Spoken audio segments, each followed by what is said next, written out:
जय श्री राधे। अब कलयुग में भगवान का सिर्फ विग्रह होता है कृष्ण वर्ण काले रंग का। जैसे नीलम मणि में उज्जवल कांति धारा निकलती रहती है, वैसे ही उनके अंग की छटा भी उज्जवल होती है। वे हृदय आदि अंग, कौस्तुभ आदि उपांग, सुदर्शन आदि अस्त्र और सुनंदन प्रभृति पार्षदों से संयुक्त रहते हैं। कलयुग में श्रेष्ठ बुद्धि संपन्न पुरुष ऐसे यज्ञों के द्वारा उनकी आराधना करते हैं जिनमें नाम गुण लीला आदि के कीर्तन की प्रधानता रहती है। वे लोग भगवान की स्तुति इस प्रकार करते हैं: प्रभु आप शरणागत रक्षक हैं, आपके चरणारविंद सदा सर्वत्र ध्यान करने योग्य, माया मोह के कारण होने वाले सांसारिक पराजयों का अंत कर देने वाले तथा भक्तों की समस्त अभीष्ट वस्तुओं का दान करने वाले कामधेनु स्वरूप हैं। वे तीर्थों को भी तीर्थ बनाने वाले स्वयं परम तीर्थ स्वरूप हैं। शिव ब्रह्मा आदि बड़े बड़े देवता उन्हें नमस्कार करते हैं और चाहे जो कोई उनकी शरण में आ जाए वे स्वीकार कर लेते हैं। सेवकों की समस्त आरती और विपत्ति के नाशक तथा संसार सागर से पार जाने के लिए जहाज हैं। महापुरुष मैं आपके उन्हीं चरण रविंदों की वंदना करता हूँ। भगवान आपके चरण कमलों की महिमा कौन कहे। रामा अवतार में अपने पिता दशरथ के वचनों से देवताओं के लिए भी वांछनीय और दुस्त्यज राज्य लक्ष्मी को छोड़कर अपने चरण कमल वन वन घूमते फिरे। सचमुच आप धर्मनिष्ठता की सीमा हैं और महापुरुष अपनी प्रेयसी सीता जी के चाहने पर जानबूझकर आपके चरण कमल माया मृग के पीछे दौड़ते रहे।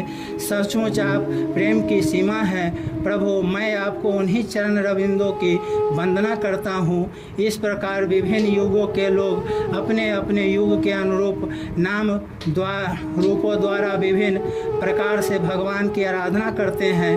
इसमें संदेह नहीं कि धर्म अर्थ काम मोक्ष सभी पुरुषार्थों के एकमात्र स्वामी भगवान श्री हरि ही हैं। कली युग में केवल संकीर्तन से ही सारे स्वार्थ और परमार्थ बन जाते हैं। इसलिए इस युग का गुण जानने वाले सारग्राही श्रेष्ठ पुरुष कलयुग की बड़ी प्रशंसा करते हैं, इससे बड़ा प्रेम करते हैं। देहाभिमानी जीव संचार चक्र में अनादि काल से भटक रहे हैं। उनके लिए भगवान की लीला गुण और नाम के कीर्तन से बढ़कर और कोई परम लाभ नहीं है, क्योंकि इससे संसार में भटकना मिट जाता है और परम शांति का अनुभव होता है। सतयुग त्रेता और द्वापर की प्रजा चाहती है कि हमारा जन्म कलयुग में ही हो, क्योंकि कलयुग में कहीं कहीं भगवान नारायण के शरणागत उन्हीं के आश्रय में रहने वाले बहुत से भक्त उत्पन्न होंगे।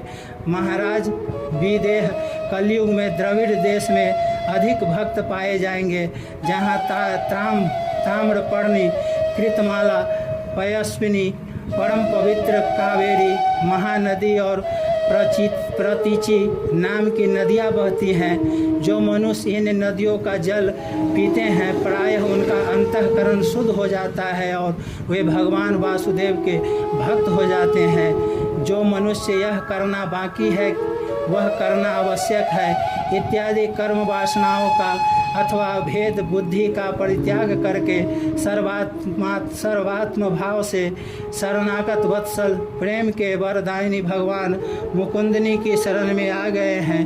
वह देवताओं, ऋषियों, पितरों, प्राणियों, कुटुंबियों और अतिथियों के ऋण से पूर्णिन हो जाते हैं और वह किसी के अधीन, किसी का सेवक, किसी के बंधन में नहीं रहते। जो प्रेमी भक्त अपने प्रीतम भगवान के चरण कमलों का अनन्य भाव से दूसरी भावनाओं, आस्थाओं, वृत्तियों और प्रवृत्तियों को छोड़कर भजन करता है, उससे पहली